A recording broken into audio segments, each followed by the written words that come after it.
Hello everyone, আমি সুরভি। জ্ঞানজ্যোতি coaching সেন্টারের পক্ষ থেকে তোমাদের সবাইকে জানাই আরও একবার স্বাগত।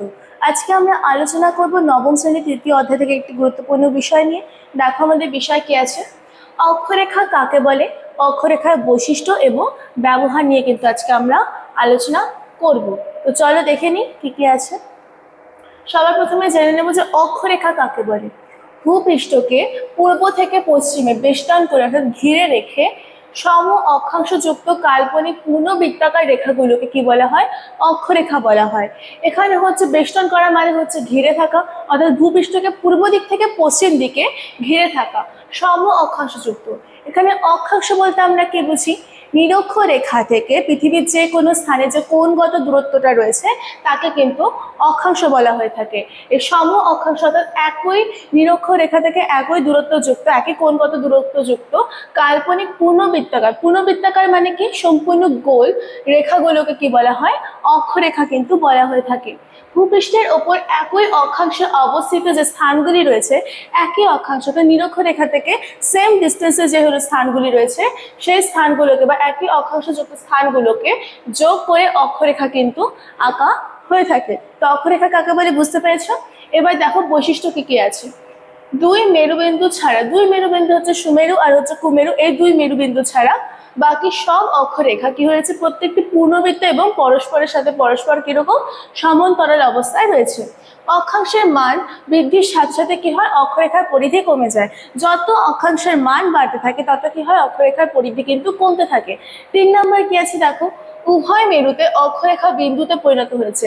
উভয় মেরু সুমেরু এবং কুমেরু বা উত্তর মেরু বা দক্ষিণ মেরুতে কি হয়েছে, অক্ষরেখাগুলি বিন্দুতে পরিণত হয়েছে। অর্থাৎ এখানে কিন্তু মেরু বিন্দু হিসাবে বিন্দু হিসাবে কিন্তু অক্ষরেখা রয়েছে, পূর্ণ বৃত্তাকারে নেই।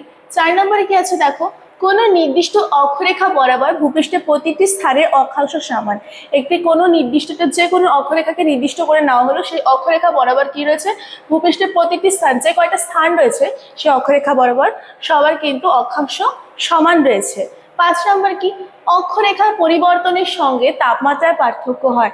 যত অক্ষরেখার পরিবর্তন ঘটে তত কিন্তু তাপমাত্রার পরিবর্তন হতে থাকে। তাই ভিন্ন অক্ষাংশ বিশিষ্ট স্থানগুলির কিরকম জলবায়ু কিন্তু ভিন্ন প্রকৃতি হয়ে থাকে। 6 নম্বর কি আছে দেখো, একই অক্ষরেখায় অবস্থিত ভিন্ন স্থানে স্থানীয় সময় কিন্তু ভিন্ন হয়ে থাকে। অর্থাৎ একই অক্ষরেখায় অবস্থিত আলাদা আলাদা স্থানগুলোর কি হয়েছে, স্থান কিন্তু মানে সময়গুলো কিন্তু ভিন্ন রয়েছে বা আলাদা রয়েছে। তারপরে দেখো কি আছে, ব্যবহার।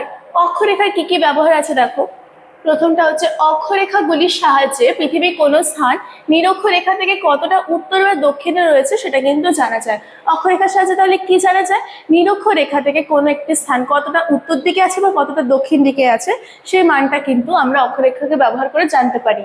2 নম্বর কি আছে, এর সাহায্যে অর্থাৎ অক্ষরেখার সাহায্যে পৃথিবীকে বিভিন্ন তাপমণ্ডলে কিন্তু ভাগ করা হয়ে থাকে।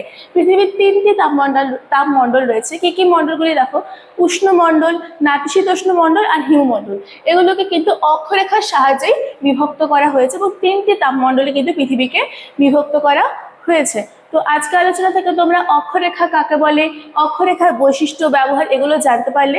আশা করছি সবাই আজকে আলোচনা বুঝতে পেরেছো।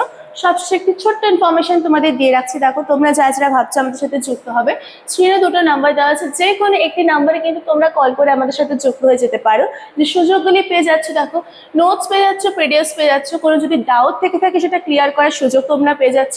এছাড়াও রেকর্ডেড ক্লাসেস, সাজেশনস পেয়ে যাচ্ছ পরীক্ষার আগে, মক টেস্ট এবং লাইভ ক্লাসের মতো সুবিধাও কিন্তু তোমরা আমাদের সাথে যুক্ত হয়ে যাওয়ার পর পেয়ে যাচ্ছ। তো আজকের জন্য কিন্তু এতটুকুই ছিল। দেখা হচ্ছে পরে ক্লাসে। Thank you.